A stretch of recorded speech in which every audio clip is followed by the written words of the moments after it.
Will you marry me? Beverly heard her boyfriend say, but to her surprise, he wasn't asking her. The words echoed through the upscale restaurant as everyone around them began to clap.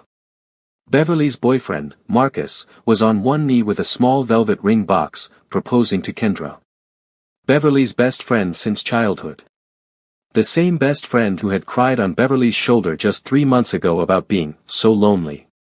The same best friend who Beverly had trusted with her apartment keys, her Netflix password, and apparently, her entire relationship. Kendra's perfectly manicured hand flew to her mouth in fake surprise, her eyes glistening with tears that Beverly knew were as real as her latest lace-front wig. Oh my God, Marcus. Yes. Yes, of course. Beverly stood frozen, her birthday cake, because yes, this was supposed to be her birthday dinner, melting forgotten on the table in front of her. But before we continue, I want you to take a minute and smash that subscribe button. Drop a red heart in the comments if you think Beverly should get her revenge, or a fire if you're Team Chaos. Now, let's get back to this disaster. The thing about betrayal is that it doesn't hit you all at once. It comes in waves. Wave 1 was Marcus sliding that ring onto Kendra's finger, a ring Beverly had seen on his browser history 2 months ago and foolishly thought was meant for her. Wave 2 was realizing that everyone in the restaurant was looking at her with pity. They all knew. The waiters, the other diners, probably even the damn chef in the back knew that Beverly was the fool in this equation. Wave 3 was Kendra finally making eye contact with her, and instead of shame, Beverly saw something worse, triumph. Bev, Kendra started, her voice dripping with false sympathy as Marcus stood protectively beside her. We didn't want you to find out this way, but Marcus and I have been in love for months. We tried to fight it, we really did, but you tried to fight it? Beverly's voice came out eerily calm. Too calm. The kind of calm that came before a Category 5 hurricane. In my apartment. In my bed. Because I found your earring in my sheets last week, Kendra. I thought I just bought the same pair and forgot. The restaurant went silent. Even the piano player stopped mid-note. Marcus had the audacity to look uncomfortable. Bev, come on. Don't make a scene. We can talk about this like adults. Adults? Beverly laughed, a sharp, bitter sound. Adults don't fuck their girlfriend's best friend. Adults don't propose to their side chick at their girlfriend's birthday dinner. She grabbed her purse, her hands shaking with rage. You two deserve each other. Really. A cheater and a snake, it's like a match made in hell. Beverly turned to walk out with whatever dignity she had left, but Kendra's voice stopped her. At least he chose someone who could actually keep him interested, Bev. Maybe if you weren't so busy with work all the time, playing corporate boss bitch, you'd have noticed your man was unhappy. That's when Beverly saw it, her untouched birthday cake on the table. Chocolate ganache, her favorite. Without thinking, she picked it up. And threw it directly in Kendra's face. The restaurant erupted in gasps and a few barely concealed laughs. Kendra stood there, covered in chocolate, her designer dress ruined, mascara running down her cheeks. Happy fucking birthday to me, Beverly said, and walked out. Beverly didn't remember leaving the restaurant. One moment she was standing there, humiliation burning through her veins hotter than any anger she'd ever felt.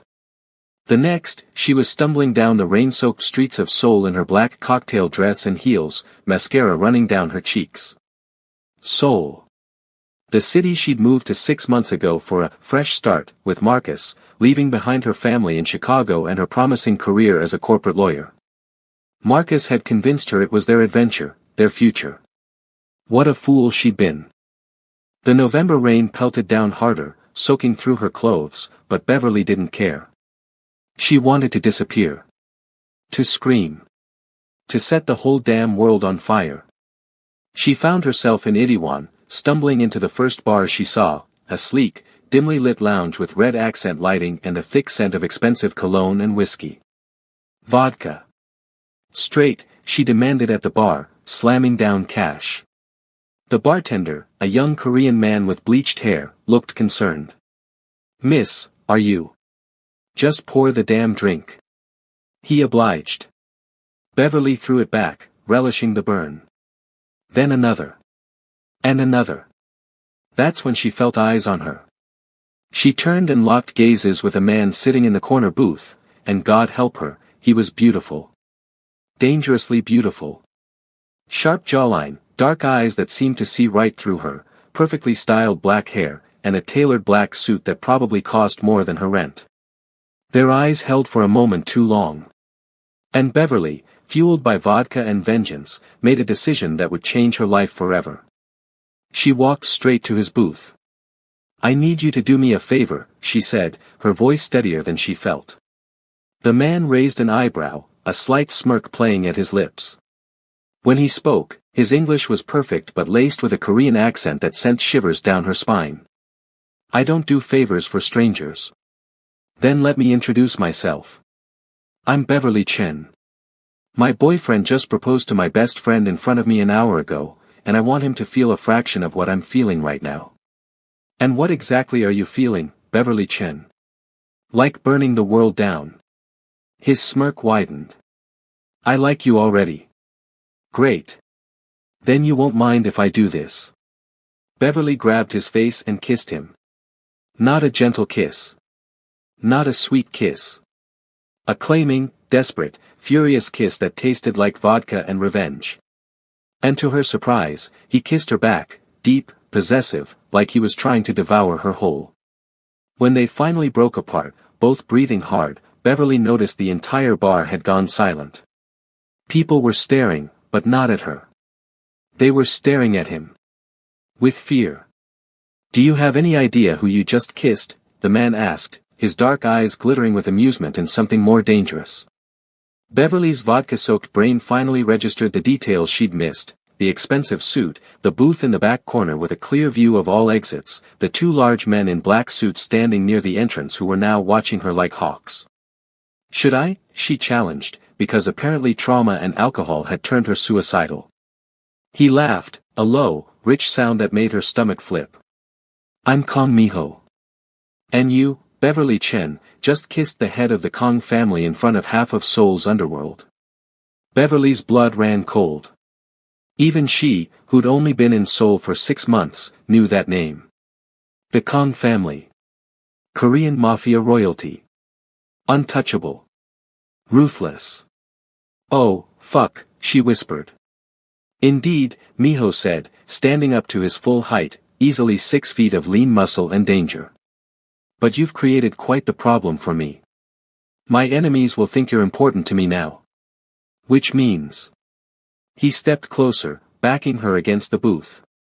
"You're mine now, Beverly Chen. For your own protection, of course."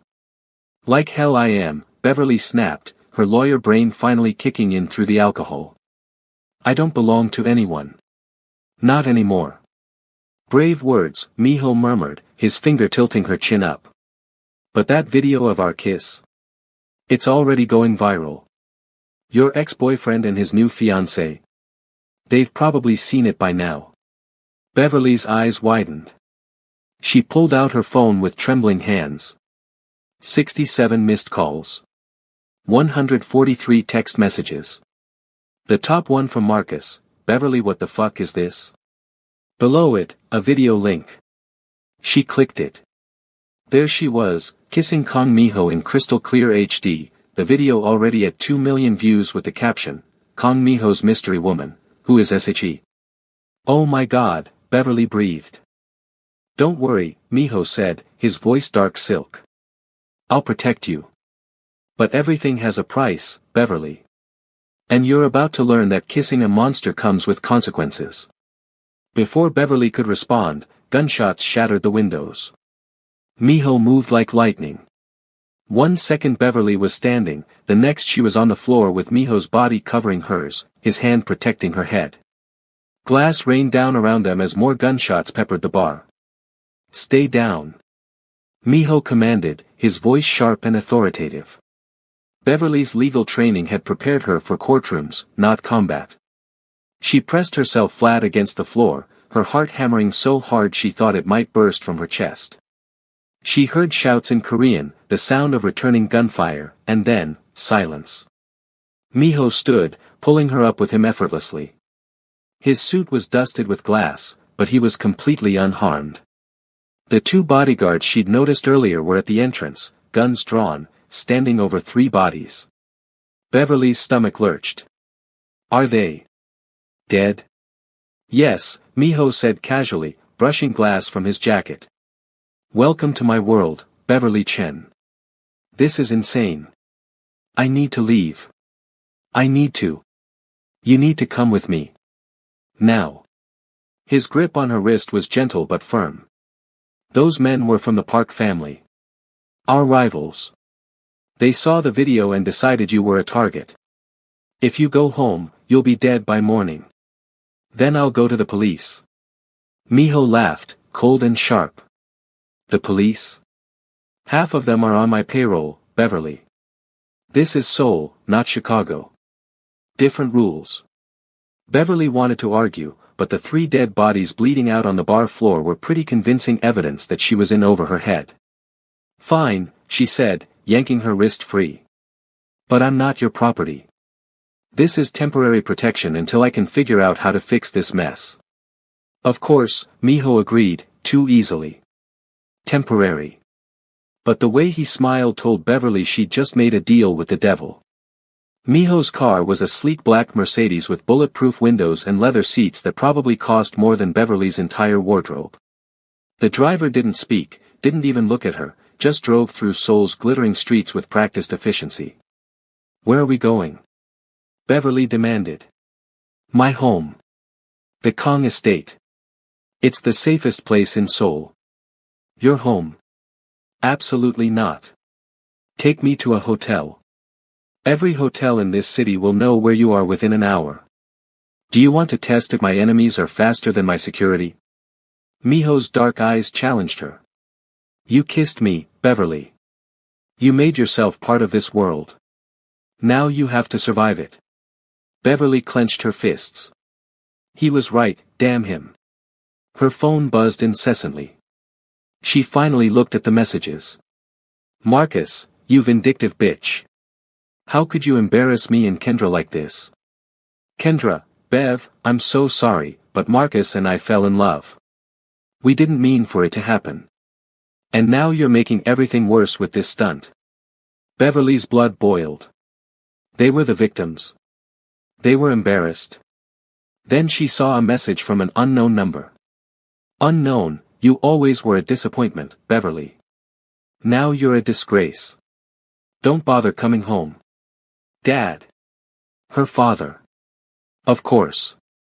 Judge Robert Chen, pillar of Chicago's legal community, whose approval Beverly had chased her entire life and never quite caught. Seeing his daughter kiss a known criminal on viral video must have been his worst nightmare. Bad news? Miho asked, watching her face. My father. He's not pleased. Parents rarely are when their children choose their own path, Miho said softly. There was something in his voice, old pain, maybe. Is he important to you? He was everything to me, Beverly admitted, surprised by her own honesty. I became a lawyer for him. Moved to Seoul when Marcus asked because I thought building a life with someone would finally prove to my dad that I could be successful at something. Clearly, I was wrong about everything. Miho was quiet for a moment. Then, your ex-boyfriend. Marcus. What does he do? He's a financial consultant for Chen Enterprises. Miho's expression shifted, something dark and knowing crossing his features. Chen Enterprises? Your family's company? My father's company, yes. Why? Because Marcus didn't choose your best friend by accident, Beverly. Chen Enterprises has been trying to expand into Seoul for 3 years. Kendra Park is the daughter of Park Jin-young, my biggest rival and the man who owns half of Seoul's commercial real estate. Beverly's world tilted. What are you saying? I'm saying your boyfriend didn't fall in love. He made a business decision. Marcus gets Kendra, Chen Enterprises gets Park access to Seoul, and the Park family gets connections to American money. Miho's voice was cold. You weren't betrayed by love, Beverly. You were betrayed by a merger. The words hit her like a physical blow. It was all business. Her 3 years with Marcus, Kendra's friendship, all of it, calculated moves on a corporate chessboard where Beverly was just a pawn to be sacrificed. "I'm going to destroy them," Beverly whispered, and she meant it. Miho smiled, a real smile this time, sharp and approving. "Now you're speaking my language. But destruction requires patience. Strategy. Power. I'm a lawyer, not a gangster." "You're a woman who just kissed a mafia boss for revenge," Miho countered. "You have more gangster in you than you think. The question is, how far are you willing to go?" Beverly met his eyes. In them, she saw her own rage reflected back, the fury of someone who'd been underestimated, used, and cast aside. "As far as it takes." "Good," Miho said. "Then I have a proposition for you." The Kong estate was not what Beverly expected. She'd imagined something dark and threatening, all sharp edges and cold marble. Instead, the traditional Korean Hanok-style mansion was breathtakingly beautiful, surrounded by manicured gardens and koi ponds, lit by soft lanterns that made everything glow like something out of a dream. "Welcome home," Miho said as they entered. "This isn't my home. It will be. For the next 6 months, at least." Beverly whirled on him. "6 months. You said temporary." "Sit down, Beverly. Let me explain." They entered a study lined with books in Korean, English, and Japanese. Miho poured 2 glasses of whiskey, expensive stuff that smelled like smoke and oak, and handed her one. "Your ex-boyfriend and his new fiancée are planning a wedding. 3 months from now, if my sources are correct. A massive affair, combining Chen Enterprises and Park Industries. It'll be the social event of the year. So I'm going to help you destroy it. And them. Completely." Beverly's hand tightened on her glass. "Why would you help me?" "Because Park Jin-young has been a thorn in my side for 5 years. He controls territory I want, has alliances I need to break, and thinks he's untouchable because his daughter's marrying into American money." Miho's smile was predatory. "But if I can destabilize that alliance, expose the business marriage for what it is, and humiliate him publicly, I win everything. And what do you get out of this? Besides weakening my enemy?" Miho stepped closer. "I get you. The woman brave enough, or crazy enough, to kiss me in front of half of Seoul's underworld. Do you know how rare that is? I was drunk. You were magnificent." Beverly's breath caught. There was something in the way he looked at her, not like Marcus had, with casual affection and hidden agendas. Miho looked at her like she was a weapon he wanted to wield. A puzzle he wanted to solve. It should have terrified her. Instead, it thrilled her. "What's your proposition?" she asked. "Be my fiancé." "Fake, of course. For 6 months. We'll let Seoul believe that Kong Miho is madly in love with the mysterious Beverly Chen. We'll attend every important event, make Marcus and Kendra squirm, and gather information on Park Jin-young's business dealings. You'll use your legal expertise to find weaknesses in their corporate structure, and when the time is right, we'll strike. And after 6 months, you'll have your revenge, I'll have Park's territory, and you can walk away with your dignity restored and enough dirt on your ex to bury him forever." It was insane. Dangerous.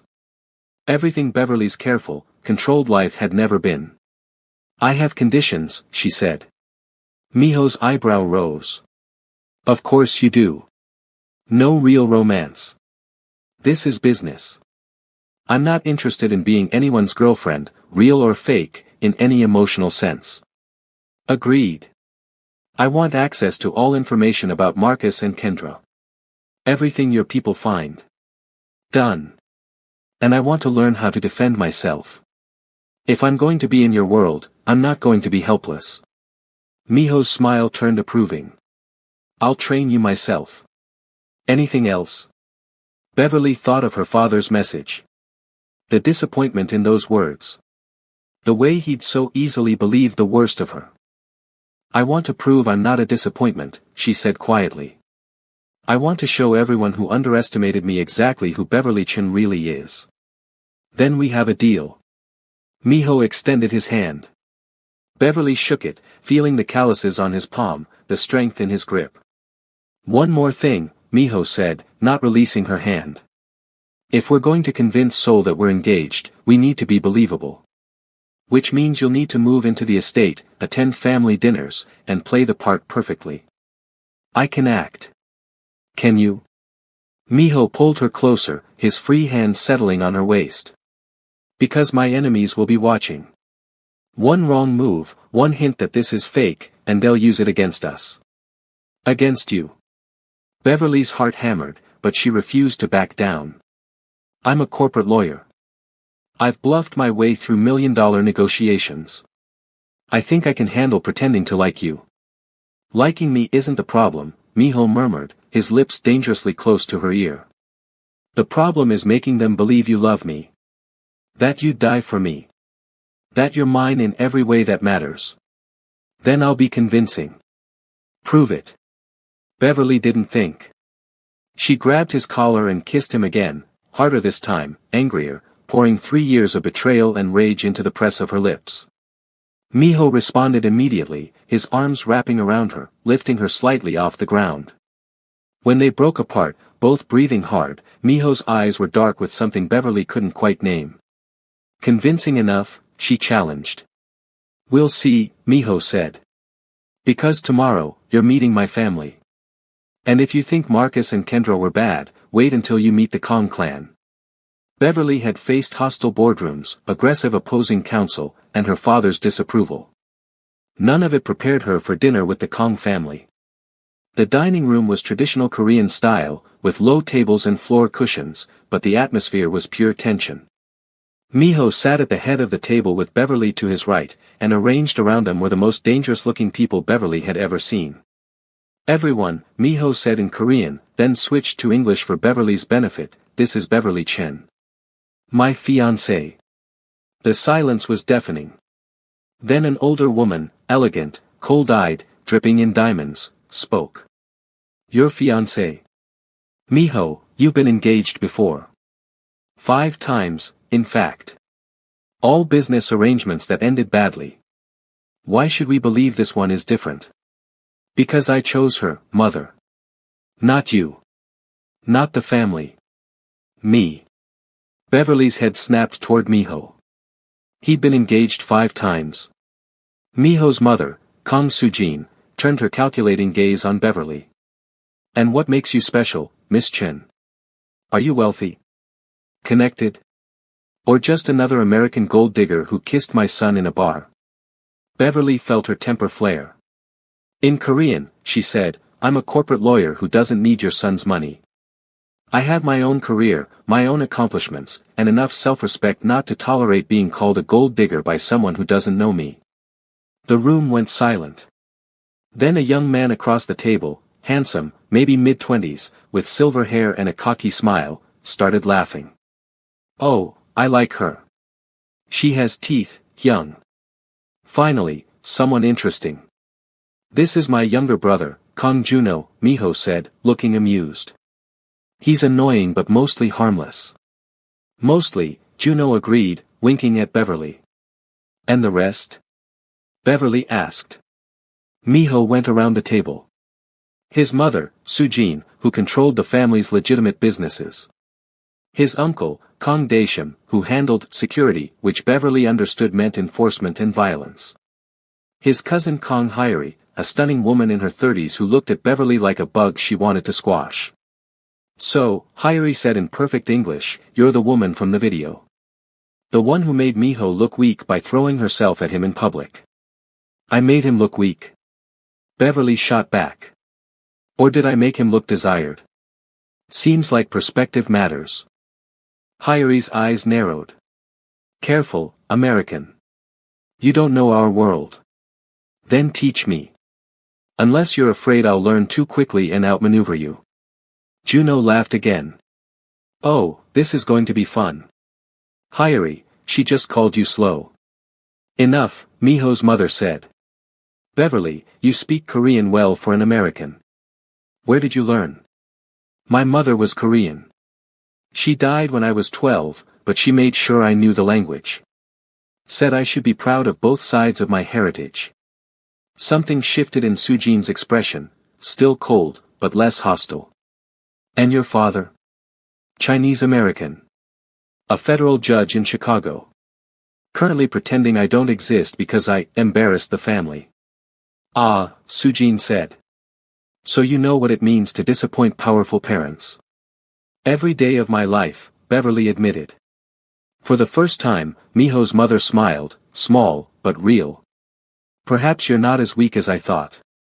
But understand this, Miss Chen, my son has enemies. Dangerous ones. If you're with him, even in pretense, you'll be a target. Can you handle that? Beverly thought of Marcus and Kendra, of the video going viral, of 3 dead bodies in a bar. I kissed a mafia boss for revenge, Mrs. Kong. I think I can handle dangerous. We'll see, Sujin said. Time reveals all truths. The rest of dinner was less hostile but still intense. Beverly learned that Miho had inherited the Kong family at 25 after his father was killed by the Park family, the same family Kendra belonged to. Wait, Beverly said, the pieces clicking together. Park Jin-young killed your father? Ordered the hit, yes, Miho said calmly, though his eyes were ice. 7 years ago. I've been waiting for the right moment to destroy him ever since. And I'm that moment. You're part of it. Your connection to Chen Enterprises, Marcus's engagement to Kendra, the timing, it's perfect. Beverly's phone buzzed. Another message from her father. Dad, I've heard you're staying with the Kong family. Have you lost your mind? That man is a criminal.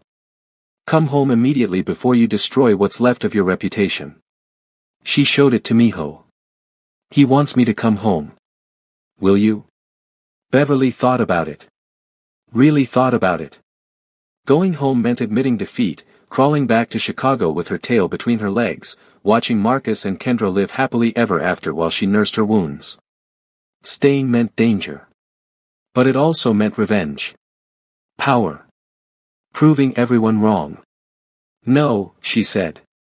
I'm staying. Miho's hand found hers under the table, squeezing gently. Good. Because tomorrow, we're going public. There's a charity gala at the Park Hotel. Half of Seoul's elite will be there. Including Marcus and Kendra. Especially them. Beverly smiled, sharp and dangerous. Then I'll need a dress. Something that makes my ex-boyfriend regret every decision he's ever made. Juno clapped his hands. Oh, I'm definitely coming to this. Hyung, can I be in charge of Beverly's styling? Please. Absolutely not, Miho said. Come on. I have excellent taste. You wear Gucci with Balenciaga. Your taste is chaos. While the brothers argued, Beverly caught Sujin watching her with an unreadable expression. You're not in love with my son, the older woman said quietly. Beverly froze. Don't lie. I've watched Miho pretend to be in love before. I know what it looks like. This isn't that. Does it matter? As long as we're convincing. It matters, Sujin said, because the longer you pretend, the harder it becomes to remember it's fake. And Miho, my son doesn't do anything halfway. If he's chosen you, even for revenge, part of him means it. You're wrong. This is just business. Sujin smiled sadly. Keep telling yourself that, child. But I've lived in this world for 40 years. I know how these stories end. The dress Juno picked out, despite everyone's objections, was devastating.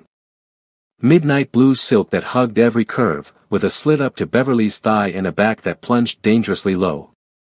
Paired with diamond earrings, borrowed from the family vault, Miho said, and her natural curls styled into an elegant updo, Beverly looked like power incarnate. You clean up well, Chen, Juno said approvingly. I look like I'm about to ruin lives. Perfect. That's exactly the vibe we want. Miho appeared in the doorway, and Beverly's breath caught. He wore a tailored tuxedo that made him look like a dangerous prince, all sharp lines and deadly grace. But it was the way he looked at her that made Beverly's stomach flip. Like she was the only person in the world. "You're staring," Beverly said. "You're stunning," Miho countered. "If I'm staring, it's because I'm human. Pretty sure you're a devil, not a human. Can't I be both?" He offered his arm. "Ready to face Seoul? Ready to destroy my ex-boyfriend in front of everyone?" "Absolutely." The Park Hotel ballroom was a spectacle of wealth and power. Crystal chandeliers, champagne towers, women in designer gowns and men in expensive suits. Old money and new money mingling uncomfortably. And there, near the center of the room, were Marcus and Kendra. Marcus looked the same, handsome in a bland, corporate way, with his practiced smile and perfect hair. Kendra wore white tacky, in Beverly's opinion, for a woman who'd stolen someone's boyfriend and had her arm looped possessively through Marcus's. They hadn't seen Beverly yet. "Nervous?" Miho asked. "Furious. There's a difference." "Good. Use it." They made their entrance, and the room's energy shifted immediately. Whispers started, heads turned, and Beverly felt 100 eyes track their movement. Miho's hand settled possessively on her waist, pulling her close. To anyone watching, they looked like a couple desperately in love. "Miho," a voice called out. Park Jin-young himself, Kendra's father, approaching with a fake smile. "I didn't expect to see you here." "Jin-young," Miho said coolly. "Lovely event. I thought I'd bring my fiancé." "Beverly, this is Park Jin-young." "Jin-young, this is Beverly Chen." "Chen." Jin-young's eyes sharpened. "Any relation to Robert Chen of Chen Enterprises?" "My father," Beverly said smoothly. "How interesting. My daughter is marrying a consultant from Chen Enterprises. Perhaps you know Marcus Huang." "I do," Beverly said. "Intimately, actually. We dated for 3 years before he decided to upgrade to your daughter." The temperature dropped 10 degrees. Jin-young's smile became strained. "I see. Do you?" Beverly continued, her lawyer voice cutting like glass.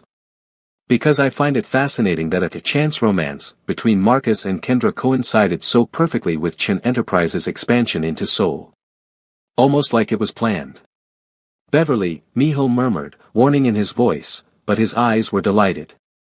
"Mr. Park," Beverly said, smiling sweetly, "tell me, when you arranged your daughter's marriage to my ex-boyfriend, did you consider how it would look? Or did you just see dollar signs?" Jin-young's face turned red. "How dare?" "She dares," Miho interrupted, his voice deadly soft, "because she's with me now. And I protect what's mine." The claim should have bothered Beverly. Instead, it sent a thrill down her spine. That's when Marcus noticed them. His face went white. Then red. Then white again. "Beverly," he stammered, approaching with Kendra trailing behind. "What are you doing here?" "Attending a charity gala with my fiancé," Beverly said, holding up her left hand where a stunning diamond ring now sat. Miho had slipped it on in the car, Beverly hadn't even noticed the size, massive. "Oh, did I forget to mention?" Miho proposed. "I said yes." Kendra gasped. "You can't be serious. You've known him for what, 2 days?" "3, actually. But when you know, you know." Beverly smiled. "Rather like you and Marcus, I suppose. Although at least Miho and I are honest about our arrangement." Marcus's jaw clenched. "This is insane. Beverly, you're making a huge mistake. That man is a criminal. And you're a lying, cheating bastard who used me to climb the corporate ladder," Beverly shot back. "I'll take my chances with the criminal." "Beverly, please," Kendra tried, her voice dripping with false concern. "We never meant to hurt you. Marcus and I fell in love." "Save it," Beverly snapped. "I'm a lawyer, Kendra. I've seen the contracts, the merger documents, the timeline of your romance. You didn't fall in love. You secured a business deal. At least own it." Kendra's perfect facade cracked. "You bitter bitch. Careful, Miho said, his voice like a blade. You're speaking to my fiancé. And I'm not as forgiving as Beverly. The threat hung in the air, crystal clear. Marcus pulled Kendra back. This isn't over, Beverly. You're right, Beverly agreed. It's not. But when it is, you'll wish you'd just been honest with me. As Marcus and Kendra retreated, Beverly realized her hands were shaking, not with fear, but with adrenaline. That, Juno said, appearing with champagne glasses, was spectacular. Beverly, you're my new favorite person. She was magnificent, Miho agreed, his dark eyes burning into hers. Though perhaps a bit reckless. Says the man who just threatened a business rival's daughter at a charity gala. I never make threats.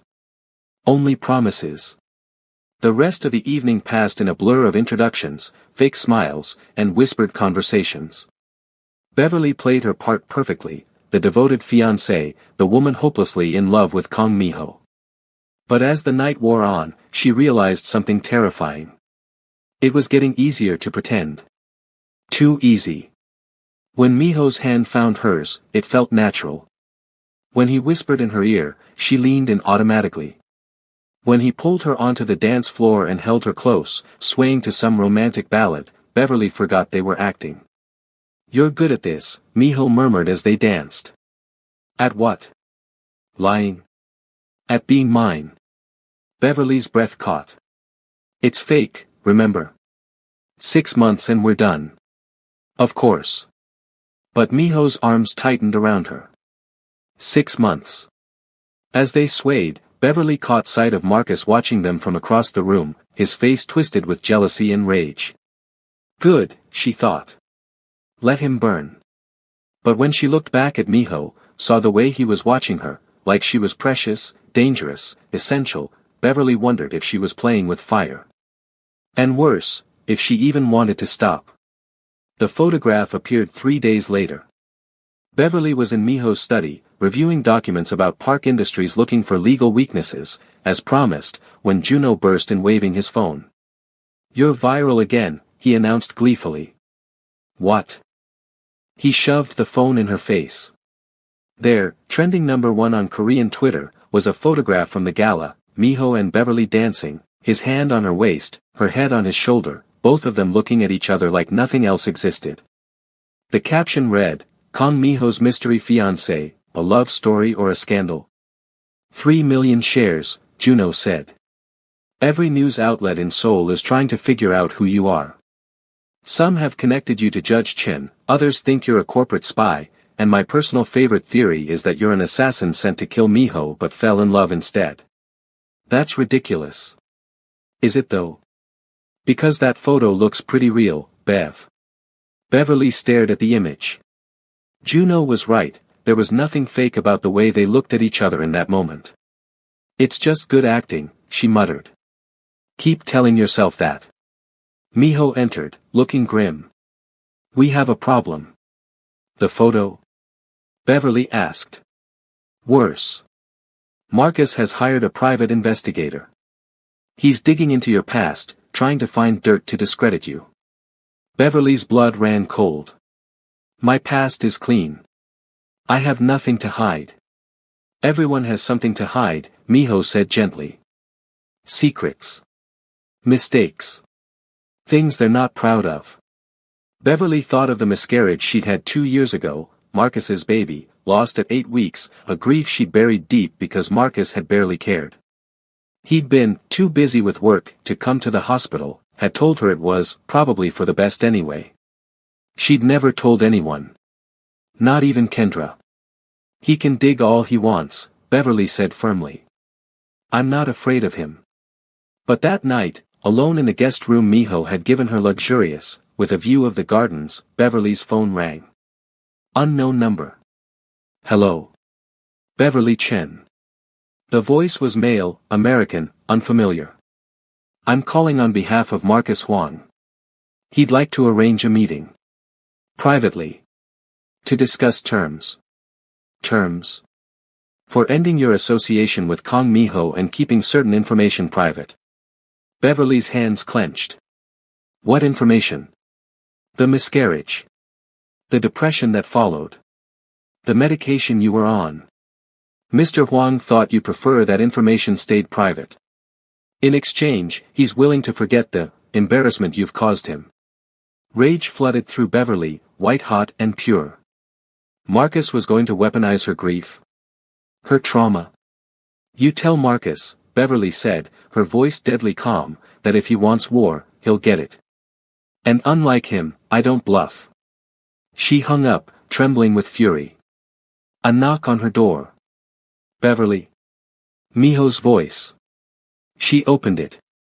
He took one look at her face and stepped inside, closing the door behind him. What happened? Beverly told him everything, the call, the threat, the miscarriage. When she finished, Miho's expression was murderous. He's threatening you with your own pain. He's desperate. Good. Beverly. No, she cut him off. I'm done being the victim. Marcus wants to play dirty. Fine. We'll bury him. Miho studied her for a long moment. Then, there's something you should know. About my father's death. Beverly waited. Park Jin-young ordered the hit, Miho continued, but Marcus's company, Chen Enterprises, provided the financial records that made it possible. They exposed my father's business dealings, made him vulnerable. Marcus was the analyst who compiled that report. Beverly's world tilted. Marcus helped kill your father. He probably didn't know what the information would be used for. But yes. So this isn't just about business. It's personal. It's always been personal. Miho stepped closer. Which is why I need to know, are you prepared for how dark this might get? Because once we start, we can't stop. Marcus, Kendra, Park Jin-young, they'll fight back with everything they have. Beverly thought of the callous way Marcus had dismissed her miscarriage. The way Kendra had smiled while stealing her life. The way her father had disowned her with a single text. I'm ready, she said. Burn it all down. Miho's hand cupped her face, his thumb brushing her cheek. You're not what I expected, Beverly Chen. What did you expect? Someone weaker. Someone I could control. Disappointed? Fascinated. His eyes dropped to her lips. And that's infinitely more dangerous. The air between them crackled with tension. Beverly knew she should step back, remind him this was fake, maintain boundaries. Instead, she kissed him. Not for show this time. Not for revenge. Just because she wanted to. Miho responded immediately, backing her against the wall, his kiss deep and consuming and nothing like their public performances. This was raw, real, desperate. When they finally broke apart, both breathing hard, Miho rested his forehead against hers. This is a bad idea, he whispered. Probably the worst, Beverly agreed. 6 months. 6 months. But neither of them moved away. The next morning, Beverly woke up alone. Miho had left sometime after midnight, both of them agreeing that actually sleeping together would complicate things too much to find a manila folder on her nightstand. Inside, a complete dossier on Marcus Huang's financial activities over the past 3 years. Offshore accounts. Suspicious transfers. Payments from Park Industries that didn't match any official consulting work. Oh, Marcus, Beverly murmured, a slow smile spreading across her face. You've been a very bad boy.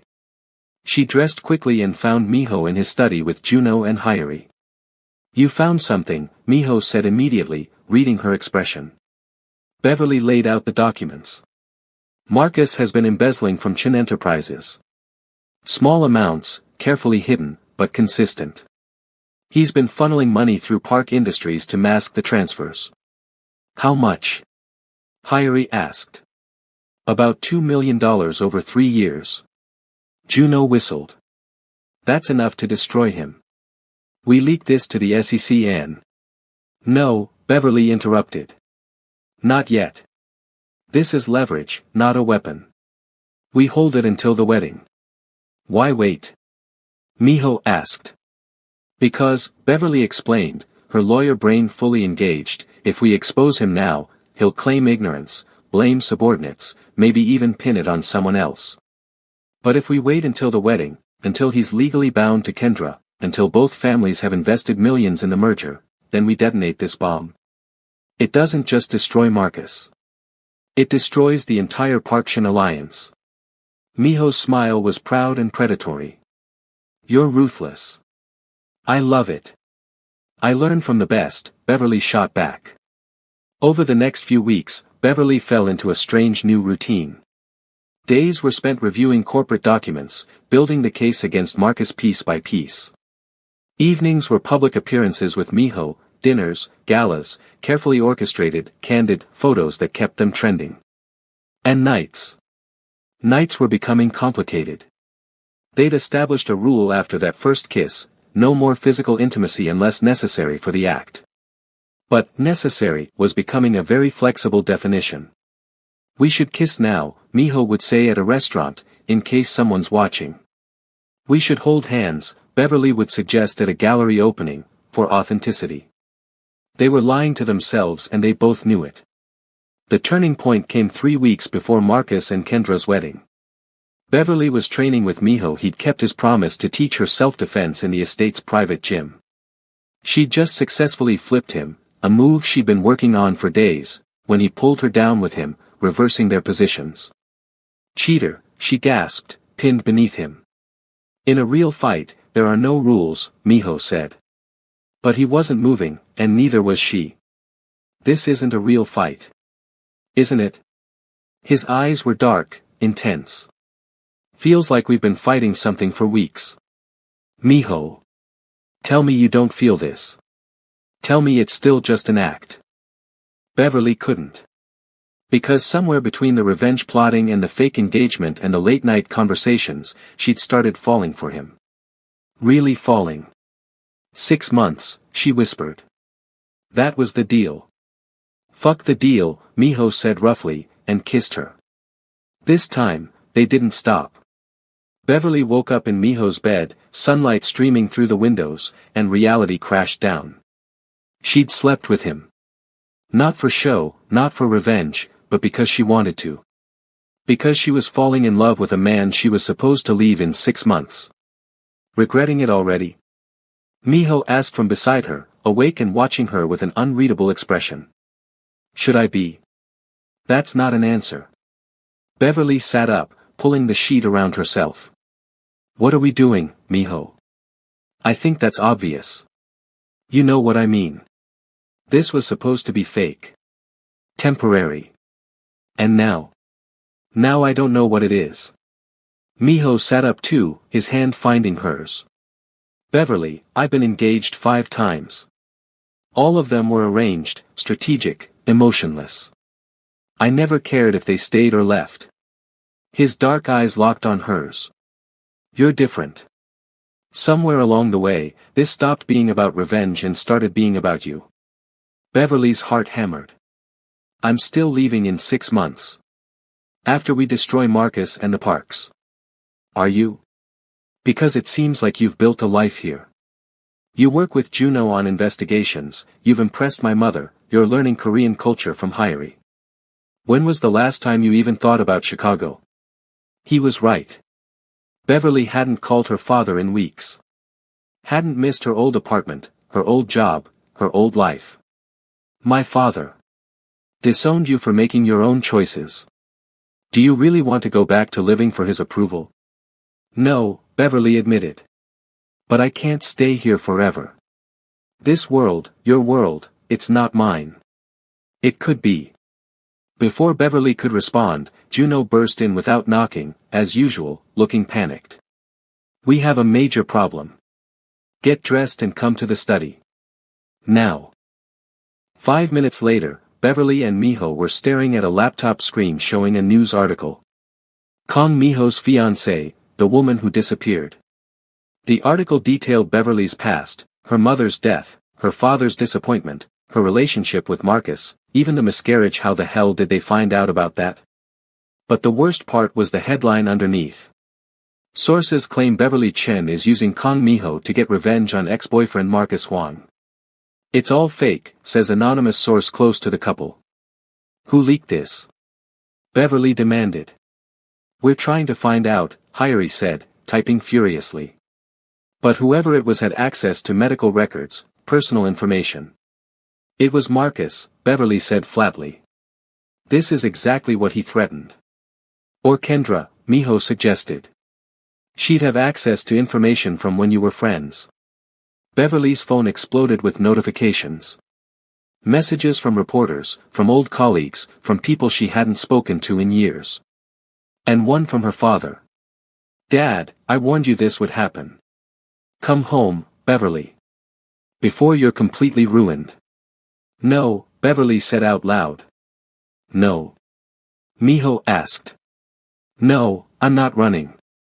Marcus wants me to look like a vindictive ex. Fine. Let's give everyone a show they'll never forget. What are you thinking? Beverly smiled, sharp and dangerous. We're going to the wedding. And we're going to destroy them in front of everyone. The wedding was everything you'd expect from a Park Chin merger, excessive, expensive, and cold. The venue was a historic palace, decorated with thousands of white roses and gold accents. 500 guests in designer clothes, worth collectively more than a small country's GDP. And at the center of it all, Marcus and Kendra, looking like the perfect couple. Beverly and Miho weren't officially invited, of course. They came anyway.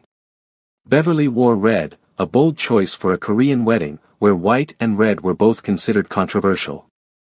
But this dress was a statement, fitted, elegant, with traditional Korean embroidery done in gold thread. A perfect fusion of her two heritages. Ready? Miho asked as their car pulled up. To ruin a wedding? Absolutely. They walked in during the ceremony, and the whispers started immediately. Marcus saw them and went pale. Kendra's eyes widened in fury. But Park Jin-young and Judge Chin, yes, Beverly's father had flown in for this circus, looked like they wanted to call security. We should leave, someone whispered loudly. No, Miho said, his voice carrying across the venue. We'll stay. After all, we have a wedding gift. He nodded to Juno, who stepped forward with an envelope. What is this? Marcus demanded, his composure cracking. Open it and see, Beverly suggested sweetly. With trembling hands, Marcus opened the envelope. Inside, copies of every embezzlement transaction, every fraudulent transfer, every crime he'd committed over 3 years. What? He started, but Beverly cut him off. $2 million, Marcus. That's what you stole from my father's company while pretending to be his trusted consultant. While proposing to the Park family's daughter. While building your perfect little empire on lies. The room erupted in chaos. This is ridiculous. Kendra shrieked. You're making this up. Am I? Beverly pulled out her phone, projecting images onto the venue screen, bank statements, transfer records, emails between Marcus and Park Industries discussing the arrangement. Judge Chin stood, his face purple with rage. Marcus, what is the meaning of this? I can explain, Marcus started. Can you also explain, Miho interrupted, how you provided the financial records that led to my father's assassination 7 years ago? Records you compiled for Chin Enterprises, which were then sold to Park Jin-young, who used them to order a hit? The room went deadly silent. You told me, Miho continued, his voice like ice, that you were just doing your job. That you didn't know what the information would be used for. But I have emails, Marcus. Emails between you and Park Jin-young discussing my father's removal in exchange for a position in the company and an engagement to his daughter. That's not, Marcus's voice broke. I never. You used me, Beverly said quietly, but her voice carried. You used my father's company. You used Kendra. And you helped murder an innocent man. For what? Money? Status? Kendra turned to her father. Daddy, tell them it's not true. But Park Jin-young said nothing, his silence damning. The authorities have been notified, Juno announced cheerfully. Fraud, embezzlement, conspiracy to commit murder, you're looking at serious prison time, Marcus. Both of you, actually. Security was already moving in, but not for Beverly and Miho. For Marcus and Park Jin-young. As they were led away in handcuffs, Marcus locked eyes with Beverly one last time. "You destroyed everything," he said, his voice hollow. "No," Beverly corrected. "You destroyed yourself. I just made sure everyone knew." 6 months. That was the deal Beverly and Miho had made. It had been exactly 6 months since that night in the bar, 6 months since a drunken kiss changed Beverly's life, 6 months since she became Kong Miho's fake fiancé. Marcus was in prison. Park Jin-young was under investigation. Chen Enterprises had severed all ties with the Park family and was suing Marcus for damages. Kendra had disappeared from public life entirely. Beverly had her revenge. The question was, what now? She stood in Miho's study, the same room where they'd made their original deal, staring at the engagement ring on her finger. "You can take it off," Miho said from the doorway. "The 6 months are up. You're free to go." Beverly turned to face him. "Just like that? Just like that? I'll have Juno arrange your flight back to Chicago. Your father's been calling, apparently he wants to reconcile now that you've proven yourself." "Of course he does." Beverly laughed bitterly. "Now that I'm useful again. So. Are you going?" Beverly looked at the man she'd spent 6 months with. The man who taught her to be strong, to fight back, to stop living for other people's approval. The man she'd fallen in love with despite every intention not to. "What if I don't want to go?" she asked quietly. Miho's eyes darkened. "Don't play games, Beverly. 6 months was the deal. Screw the deal." Beverly snapped, pulling off the ring and slamming it on the desk. "I'm tired of deals and arrangements and pretending. Do you want me to stay or not? It doesn't matter what I want. It's the only thing that matters." Beverly crossed to him, grabbing his collar. "I love you, you idiot. I've been in love with you for months, and I'm tired of pretending it's fake. So tell me, do you want me to stay?" Miho's composure cracked. "Of course I want you to stay. But you deserve better than this world, better than me." "I deserve to make my own choices," Beverly interrupted. "And I choose you. I choose this life, this family, this chaos. If you'll have me.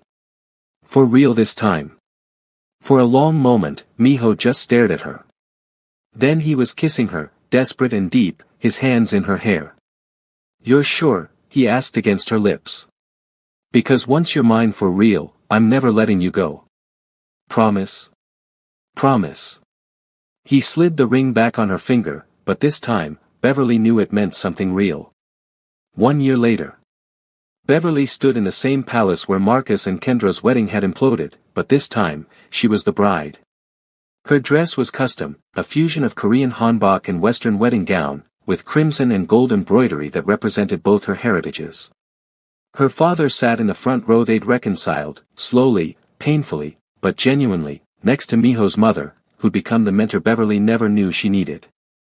Juno was Miho's best man, naturally, already crying before the ceremony even started. And Miho. Miho looked at Beverly like she was his entire world.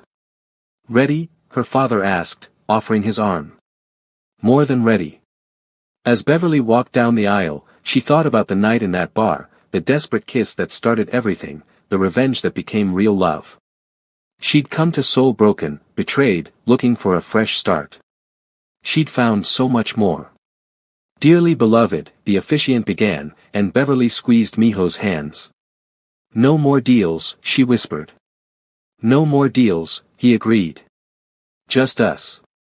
Forever. Forever." And as they kissed, sealing promises that were finally, beautifully real, Beverly Chen, now Beverly Kong, knew she'd found exactly where she belonged. Not in Chicago, not in her father's shadow, not in Marcus's lies. Here. With the man who'd helped her become strong enough to choose her own destiny.